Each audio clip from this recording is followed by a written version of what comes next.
We also have the absolute value of x is less than 3. So what values make that true? What values would make the absolute value of x less than 3?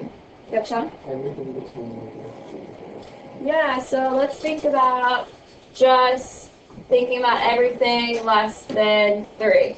Think about if you were to keep going past here, if you had the absolute value of negative 6. So if I had the absolute value of negative 6, that would just become 6. Is 6 less than 3?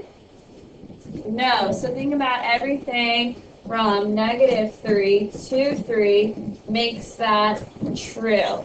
You could have the absolute value of negative 1. That would be less than 3. The absolute value of 2, that would be less than 3. So remember, thinking about this was kind of like our and statement here. We have negative 3 is less than x, which is less than 3. Remember, that's like your and statement.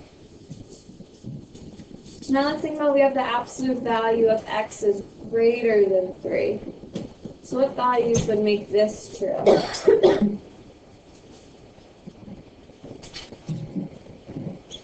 What values would make the absolute value of x greater than 3?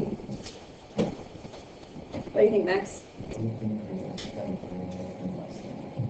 Yeah, so everything greater than 3, so think about here, we could have 10, we could have 100, all the absolute values that are greater than 3.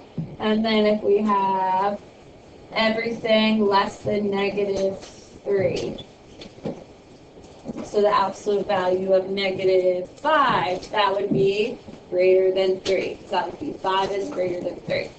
So remember, this was our, not our and statement, but our or statement here. So we have x is less than negative 3, or x is greater than 3. So those two scenarios, think about what's going out since our or situation. So we're going to be dealing with more than just these three, like these just 3 simple scenarios here today. So thinking about this though, when we're going to start with our equations, so just our absolute value of equations, how many solutions did we have here? 2. So we can have 2 solutions. We could have 1 solution, or we could have no solution. So we'll talk about the 3 different scenarios where those 3 things can happen. So your main thing, so there's 2 things to always keep in mind when you have your absolute value equations. And your first is going to be always get that absolute value by itself first. So that's kind of your 2 things you always need to remember. So one is going to be get the absolute value by itself first.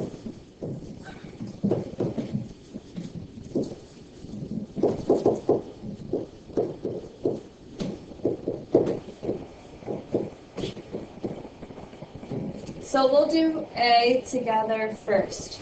So thinking about our first thing we always want to remember is the absolute value by itself.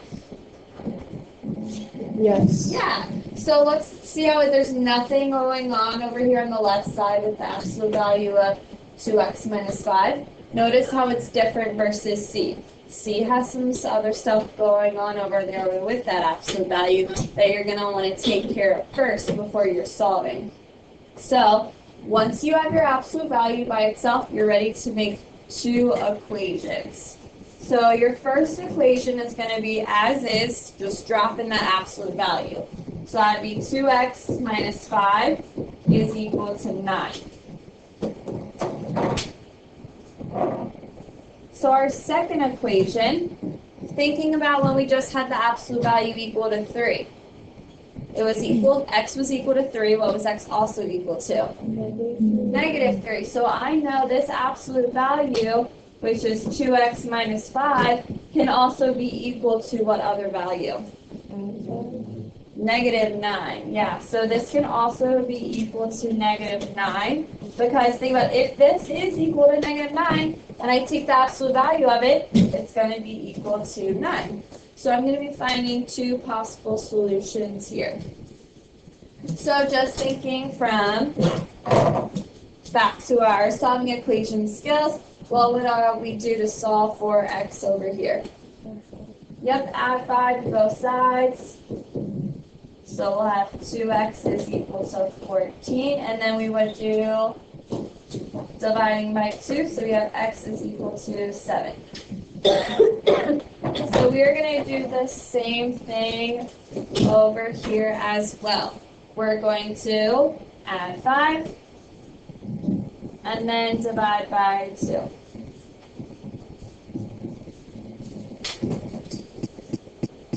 So we have our two possible solutions. One sec, no, I'll get to your question. So we have, remember I said there's two really important things to remember. So one is getting the absolute value by itself first, and the second is to always check. So why you always want to check is you might have an extraneous solution, which means you solved for it, but when you check it, when you plug it back into check, it doesn't work. So we're checking for those what's called extraneous solutions.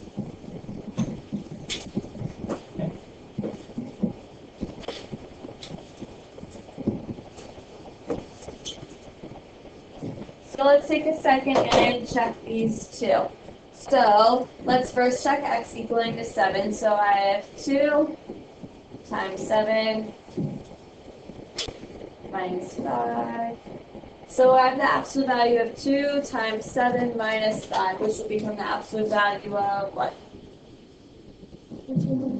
14 minus 5, which would be 9. So I have the absolute value of 9. Is that equal to 9? Yep, so that one's good, right? So now let's check over here with negative 2. So I have the absolute value of 2 times negative 2 minus 5. Alright, so let's think inside. We have 2 times negative 2, which would give us negative 4 minus 5.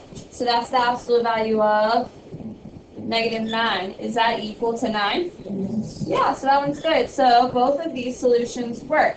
So this question had two solutions, x equaling 7 and x equaling negative 2. Charlie, did you still have a question? Yeah. For the second, why do you look at arguments? Okay, so remember when you are solving with your absolute value, kind of think about your order of operations. Not everything inside of there is straight up turning into positive. When you're working out through your order of operations, whatever inside your absolute value, that one final number at the end becomes positive. So it's the same idea here. We can't change everything into positive. We're keeping it what's inside your absolute value as is. What we're really changing was making that equal to a negative. Because it could also work if I took the absolute value of negative 9, that would also give me a positive 9. Alright, so let's check out C next. So we already talked about C. We're going to have to do something else first. So we wanted to get that absolute value by itself. So if it kind of helps you think, this is like your x that you're trying to get by itself. So in that scenario, kind of what would you do first to kind of get that absolute value by itself? What's something you can do? What was that? Add 1 because if you do negative 6. Yeah, we're like adding 6 and we're also subtracting 5, which is the same thing as adding 1 to both sides. So we'll have negative 3 is the absolute value of 2x plus 1 is equal to 12. So now let's think, what's our next step in just getting that absolute value by itself? Divide by negative 3. Good, dividing both sides by negative 3. So I have the absolute value of 2x plus 1 is equal to negative 4. So what do we notice from here?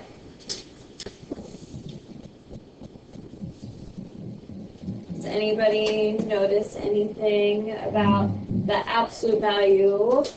It's negative. Yeah, we have our absolute value right now equaling a negative number, can that ever happen?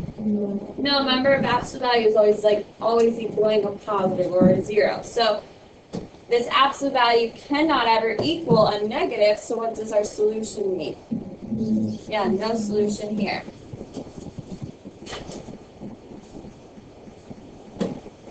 Remember, your absolute value cannot equal a negative number.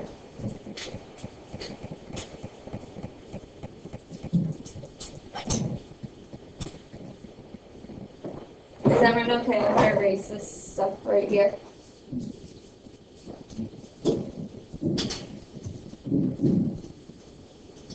And then let's check out B next. So first with B, I want to ask myself, is the absolute value by itself? Yes. So I know I'll have one equation as is. So I have my 3x plus 2 is equal to 4x plus 5. Now my second equation should be 3x plus 2 is equal to, think about it, I want it equal to that expression's opposite.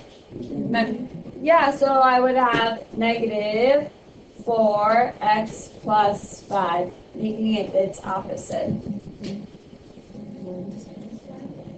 What was that?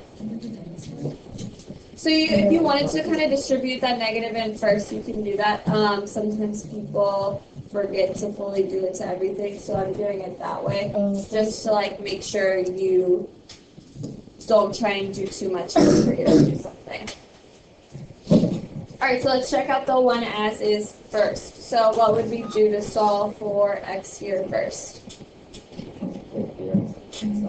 Yeah, so how could you do that? Yep, so subtract 4x on both sides. So we'll be subtracting 4x, so we'll also subtract 2 on both sides. So we'll have our negative x is equal to 3. And then we know x should be equal to a negative 3. So over here you kind of distributed with your first step, but I'm doing it in a second step just to kind of eliminate any silly mistakes. So I should have 3x plus 2 is equal to a negative 4x minus 5. And then now we're doing the same thing solving for x. So we'll add 4x to both sides and then subtract 2. Giving us 7x is equal to a negative 7. And then knowing x should equal a negative 1. So we solve both of these, and what do we always want to do? Check. So let's check and see what happens. Solve the absolute value of 3 times negative 3 plus 2. I'm going to see if that's equal to 4 times negative 3 plus 5. So let's think about what should that be equal to on the left side. We have the absolute value of 3 times negative 3 plus 2, which would give us what? Negative 7. So the absolute value of negative 7 equaling 4 times negative 3 plus 5, which would give us negative 7. So let's think right here. The absolute value of negative 7, what is that? 7. Does 7 equal negative 7? No. So this right here is not a solution. This is your extraneous solution.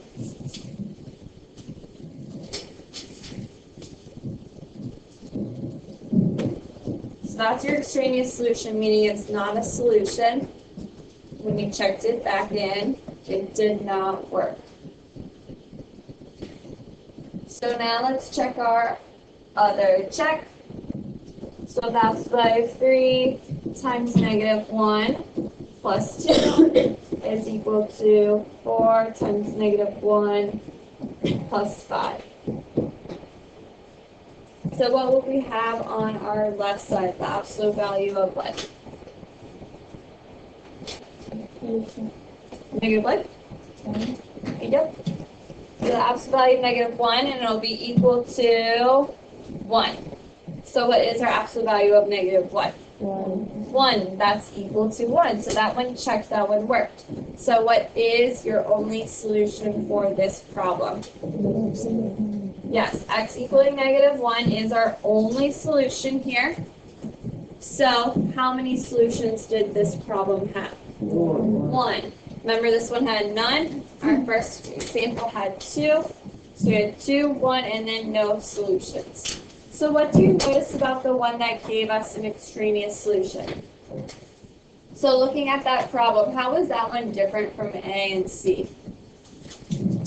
What do you notice? Means the other numbers are negative.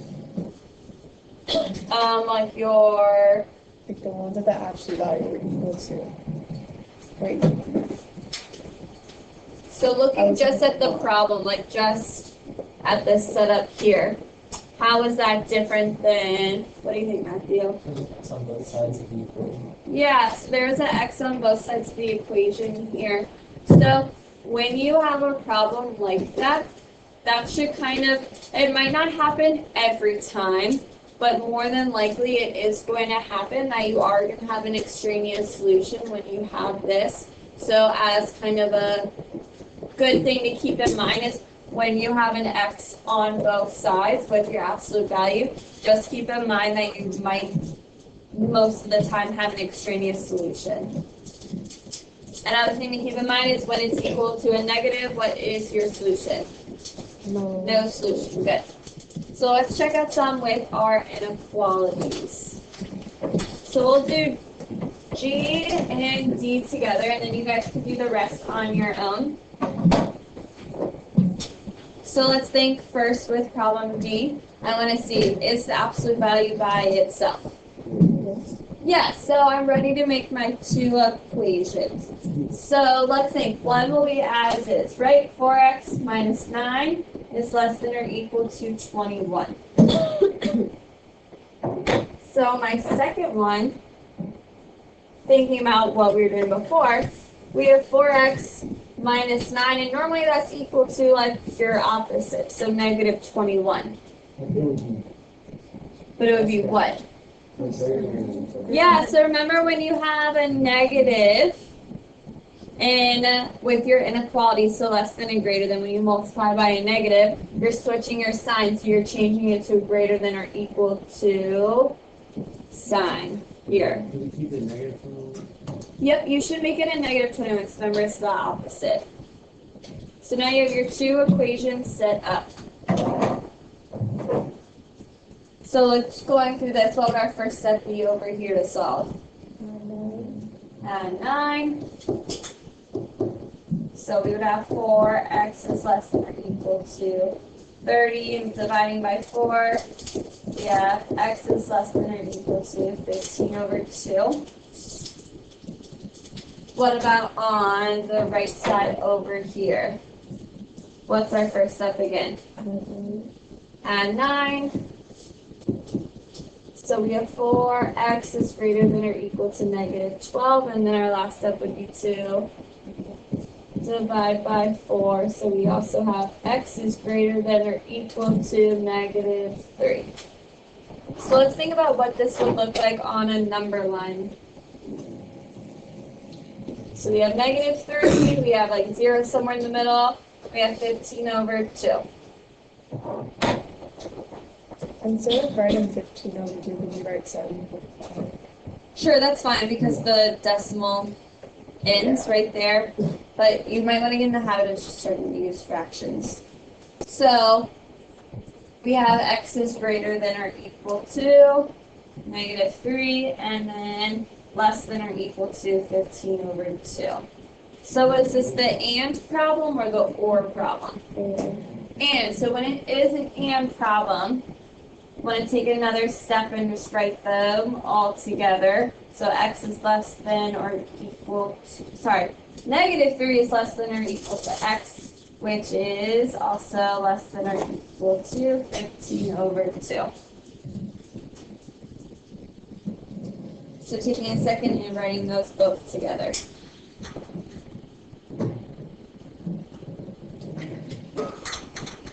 You guys have any questions so far? check these or? So good question. Do we have to check these?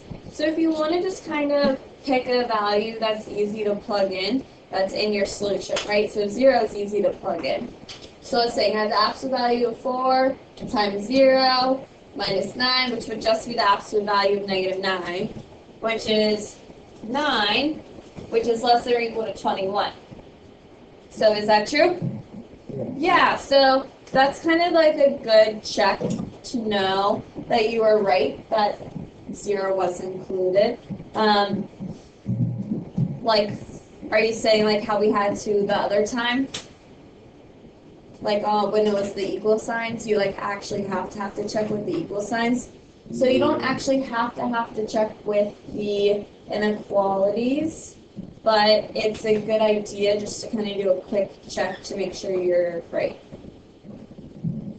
All right, so let's check out G. What do you notice about G?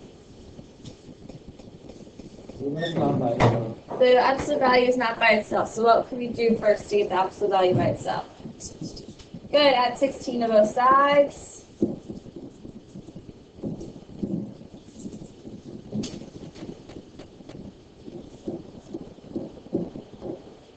So then we have one more step to get the absolute value by itself, and that would be to do what? Good, divide everything by 2.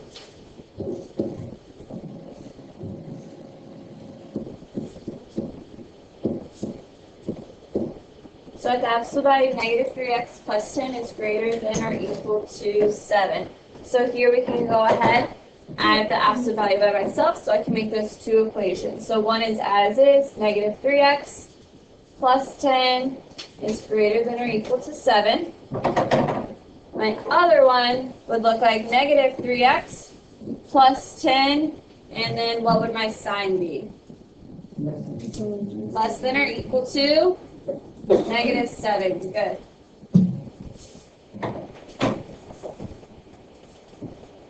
So let's take a second and solve this together. So over here with the blue equation, what would our first step be to solve for x? Good. Subtract 10 on both sides. So we have negative 3x is greater than or equal to negative 3, and then our last step would be 2. Good, so what happens when we are dividing by negative 3? With the sign switches. Good, your sign switches, so it'll actually be x is less than or equal to 1. So same thing over here on our right. Our first step, once again, will be subtracting 10. So we have negative 3x will be less than or equal to negative 17. And then your last step would be to do what again? Divide by negative 3, which makes your sign switch.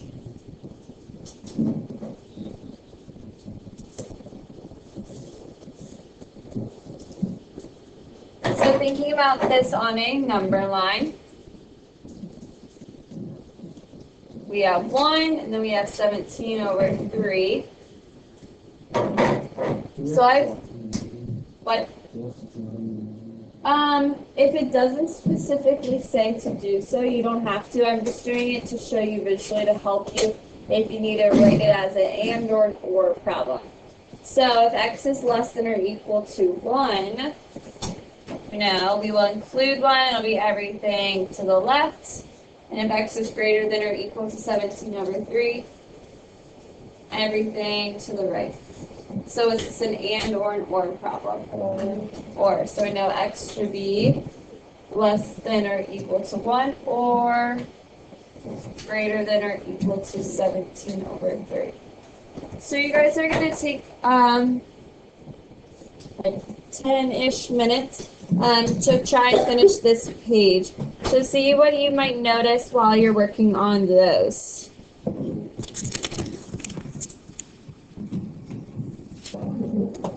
All right, so we are going to go over a few more, and then so we'll go over the rest of this page, and then one kind of word problem that you're going to see, and then from there you guys will have the rest of the class to either work on your homework, or I'm going to hand back your Twiz and you can do Twiz correction. So you can kind of take your choice what you would like to do. So if you know you're someone who doesn't have a book, you might want to do your Twiz corrections. But let's go over E first. So with E, I'm going to ask myself, do I have the absolute value by itself? No. No, what should we do first? Good, divide both sides by 3, so you'd have the absolute value of negative x plus 5 is less than 6. Alright, so making our two equations, I'd have negative x plus 5 is less than 6. And we'd have negative x plus 5 is greater than negative 6. So, from here, this first part over here, what was our solution? X was what? Negative 1. Greater than negative 1. What about over here? We have x was less than 11. So, let's say, if you don't want to sketch it out, I understand. So just kind of look at it and think. X is less than my biggest number, and it's greater than my smallest number. So that can mean and or.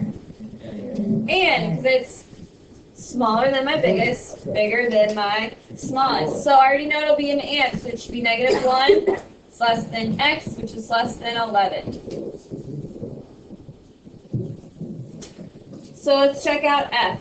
So what's our absolute value by itself here with f? Yes, so we can already make our two equations, which would be 3x minus 2 is greater than 18. And we have 3x minus 2 is less than negative 18. So from here, what was our solution? X was? Good, x was greater than 20 over 3. And then from our second one, what do we have?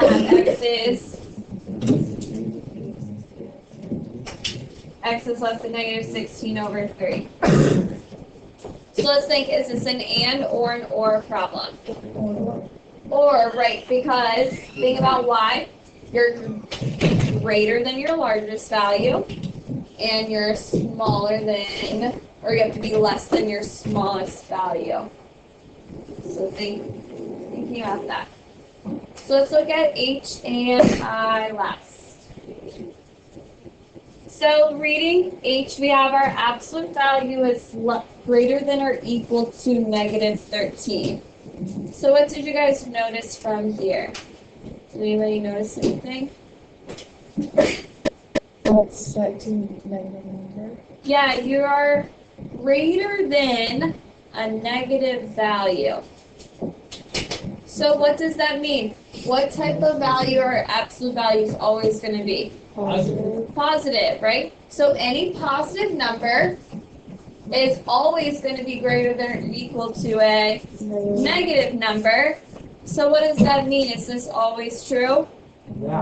Yeah, so what is your solution if it's always true right here? Yeah, all real numbers.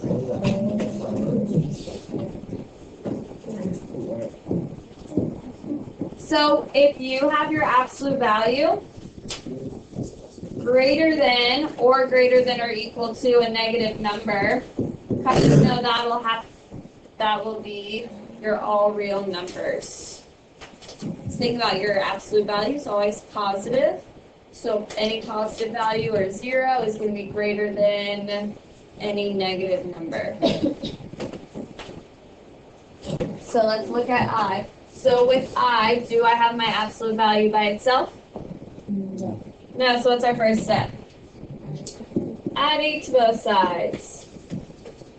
So I have 5x plus 2 is less than or equal to negative 2.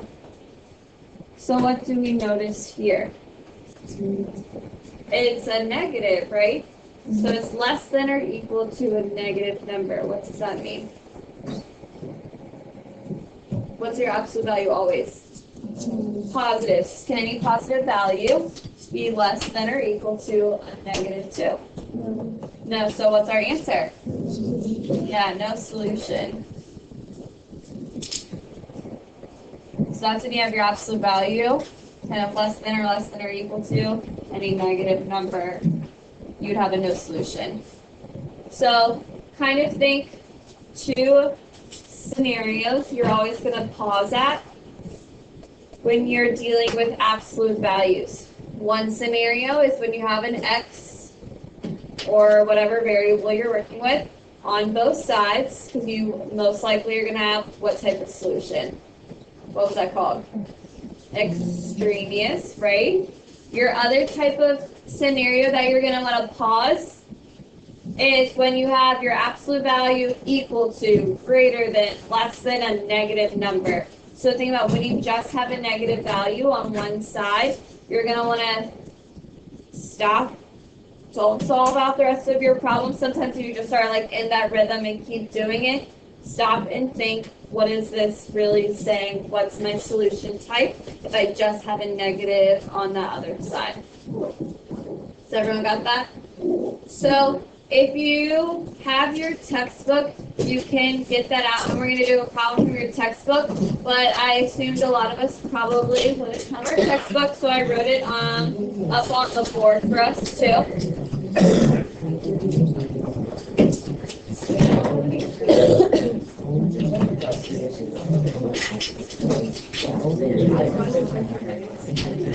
All right, everybody. So if you have your textbook, I believe it was page 45 that you're going to. It's the problem 6, the car racing problem. So this is the type of word problem that we're going to be doing throughout this unit. All right, are you guys with us? Should we do it on the bottom? Yeah, you can do it at the bottom of that page in your notes. So I wrote it up on the board. So a car racing, a car must meet specific dimensions to enter a race, so the height must be between 51 and 53 inches. So what absolute value inequality describes heights of a model of a race car within the indicated tolerance? So what we have been doing is we've been starting with some type of equation or inequality and finding the solution. What we're doing right now with this problem is we're going in reverse. We already know that we want to be between 51 and 53 inches. So we're going to be finding, so we're talking about height here.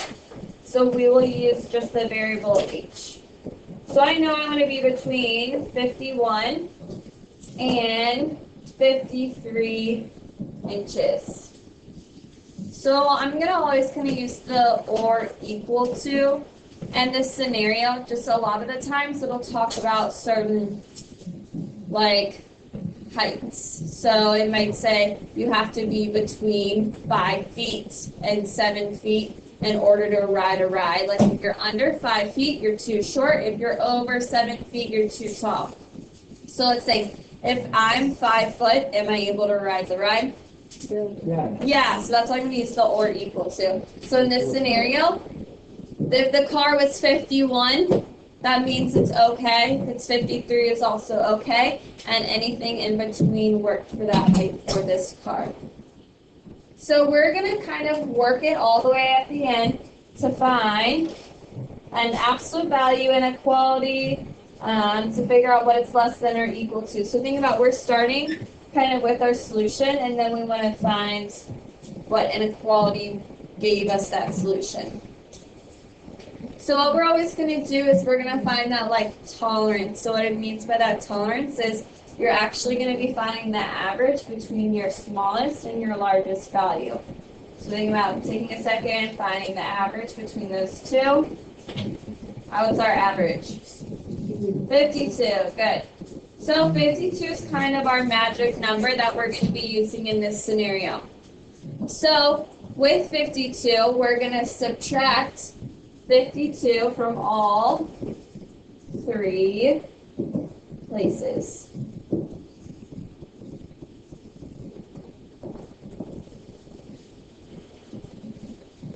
So what's going to happen, we'll have -1 is less than or equal to h minus 52, which is less than or equal to 1.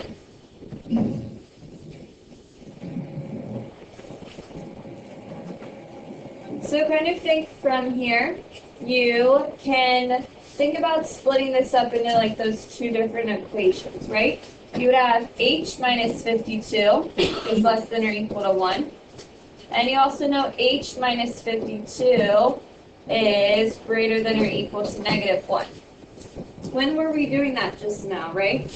When we were writing those two different equations, and you would have it like as is, and then you would make it the opposite, switch your sign. So from here, you can actually already write the absolute value. Inequality, absolute value of h minus 52 would be less than or equal to 1. So think about just starting backwards and doing it. So think about starting where we were just starting. We were just starting here, and then we would make these two equations, right? And then what would we do next? We would add 52 to both sides. So you'd have h is less than or equal to 53, and then you would also have h is greater than or equal to 51. See what that says right here. Here I have h is less than or equal to 53, and then I also have h is greater than or equal to 51 over there as well. So it's doing what we were just doing with solving, but kind of going in reverse. So starting with your solution, and then finding your like question that goes with it. Do you guys have any questions on this? All right, so this right here, that would be your solution. So there's lots of problems with that, talking about like being between a certain weight or like being between a certain like heights for rides. So just keep that in mind when you see those problems.